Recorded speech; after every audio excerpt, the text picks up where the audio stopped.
అందరికీ నమస్కారం. ఈరోజు రాష్ట్రంలో ప్రజల అభిప్రాయం కానీ ఢిల్లీలో ప్రముఖ మీడియా సంస్థలు ఇండియా టుడే, సీ ఓటరు, లేదంటే జాతీయ స్థాయిలో పేరు పొందినటువంటి అనేక సంస్థలు ఆంధ్రప్రదేశ్లో సర్వే చేసినప్పుడు ప్రజల మూడ్ అనేది స్పష్టంగా ఇక్కడ ప్రజలు ఏమనుకుంటున్నారో ఇండియా టుడే, సీ ఓటర్ సర్వేలో కూడా అదే ఎగ్జాక్ట్గా వచ్చింది.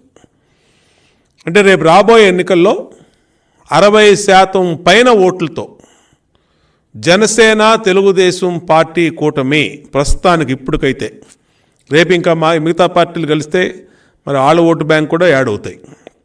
ఇప్పుడున్నటువంటి సిచ్యువేషన్లో 60% పైన ఓట్లతో క్లీన్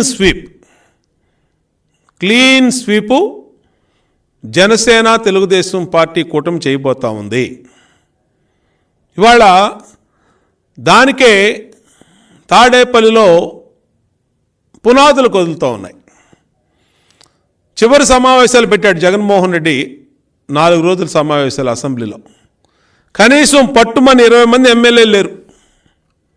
కనీసం 26 మంది మంత్రులు ఉంటే 26 మంది మంత్రులు 3-4 తప్పితే అసెంబ్లీలో ఆ బడ్జెట్ ప్రవేశపెట్టినటువంటి పెట్టకథల మంత్రి లేదంటే ఇంకొక 2 వీళ్ళు తప్పితే మంత్రులు కూడా లేరంటే 26 మంది మంత్రులు వాళ్ళు వచ్చిన వైసీపీకి మరి కనబడేవాళ్ళు సంఖ్య. వాళ్ళు కూడా రాలేదు అసెంబ్లీ కంటే ఇంకా జగన్మోహన్ రెడ్డి మొహం చూస్తానికి వైసీపీ ఎమ్మెల్యేలకు కానీ, మంత్రులకు కానీ, రాష్ట్రంలో ప్రజలకు కానీ ఇంకా నీ పని అయిపోయింది జగన్మోహన్ రెడ్డి అని నీ సొంత పార్టీ వాళ్ళే చెప్తా ఉన్నారు. మేం కాదు, జాతీయ స్థాయిలో సర్వేలు చెప్తున్నాయి, ప్రజలు చెప్తున్నారు, mood of the state public చెప్తా ఉంది. దాన్నే సర్వేల్లో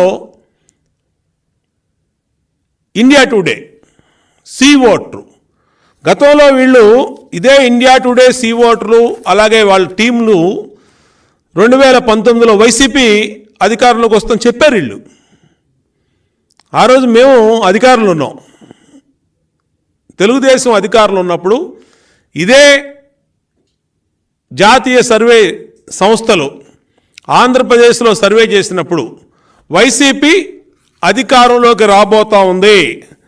ఇదిగోండి వైసీపీ క్లీన్ స్వీప్ అని 2019లో వాళ్ళు ఇచ్చినటువంటి జాతీయ స్థాయి సంస్థలు ఇచ్చినటువంటి సర్వే. ఇవాళ సాక్షి పత్రిక, ఈరోజు సాక్షి పత్రిక పేపర్ ఇది, సీ ఓటర్కి నేతి బీర సర్వే. అంటే వైసీపీ గెలుస్తుందంటేనేమో సూపరాళ్ళు, లేకపోతేనేమో పాపరు. ఈ విధంగా సజ్జల రామకృష్ణారెడ్డి, ఎందుకంటే ఈ సలహాదారులు మరి 140 కోట్లు సజ్జల రామకృష్ణారెడ్డి మేసేశాడు. ఇలాంటి మేతగాళ్ళందరూ ఇంకా వైసీపీ అధికారంలోకి పోతుంది అని అంటే ఎక్కడ నమ్మలేకపోతా ఉన్నారు.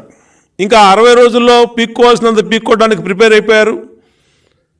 ఇంకా వాస్తవాల్ని జీర్ణించుకోలేని పరిస్థితిలో ఉన్నారు. అందుకనే నేను 2 సాక్షి పేపర్ని, 2019 సాక్షి పేపరు, ఆ రోజు జాతీయ సంస్థలు ఇచ్చినటువంటి సర్వే అపూర్వం అని వాళ్ళకి కోట్ల రూపాయల ఫీజులు అనేకమైనటువంటి జాతీయ మీడియా సంస్థలకి కట్టబెట్టారు డబ్బులు. ఎందుకోసం? మీరు ఆ రోజు ముందే మా అధికారంలోకి వస్తామని చెప్పారని. ఇవాళ తెలుగుదేశం అధికారంలోకి వస్తుందని చెప్పినటువంటి India Today, C voter survey మీద విషయం కక్కుతూ ఉన్నారు. ఇది కరెక్ట్ కాదు. అంటే నీకు ఫేవర్గా వస్తుందని చెప్తేనేమో కరెక్ట్. అందుకనే జగన్మోహన్ రెడ్డి చెప్తా ఉన్నా, నీ పని అయిపోయింది జగన్మోహన్ రెడ్డి, ఖేల్ ఖతం దుకాన్ బంద్. నేనంటలా, మీ వైసీపీ ఎమ్మెల్యేలు అంటున్నారు. అందుకనే ఆఖరి అసెంబ్లీ చివరి సమావేశం, నేను శాసనసభ్యుడిని 2014-19 చివరి సమావేశంలో మా నాయకుడు చంద్రబాబు నాయుడు గారితో ముఖ్యమంత్రిగా మేమందరూ ఫోటో దిగాం. గ్రూప్ ఫోటో అనేది ఒక మెమరీ. ఆంధ్రప్రదేశ్ విభజించిన ఆంధ్రప్రదేశ్లో ఫస్ట్ అసెంబ్లీలో ఒక చరిత్ర, ఆ చరిత్రలో అందరూ ఉండాలి. గతంలో ఎన్ని అసెంబ్లీలు జరిగినా ఆనాటి ముఖ్యమంత్రులతో ఆనాటి శాసనసభ్యులు మంత్రులు అందరం కూడా ఒక స్వీట్ మెమరీస్ అని గ్రూప్ ఫోటో దిగటం అనేది ఆనవాయితీ. నీ దెబ్బకి ఇవాళ జగన్మోహన్ రెడ్డి దెబ్బకి ఎమ్మెల్యేలు పరార్, మంత్రులు పరార్, కనీసం అసెంబ్లీకి వచ్చేవాడు కూడా లేడు. అసెంబ్లీకి చివరి అసెంబ్లీ సమావేశాలంటే అందరం కూడా మేము గతంలో 2019లో ఒకరికొకళ్ళు ఆల్ ది బెస్ట్ చెప్పుకుంటూ రేపు మళ్ళా అసెంబ్లీలో రావాలని చెప్పి ఆ రోజు అందరం కూడా మాట్లాడుకోవటం, కలిసి చివరి సమావేశాలు చివరి రోజు అని చెప్పి కలుసుకున్నాం.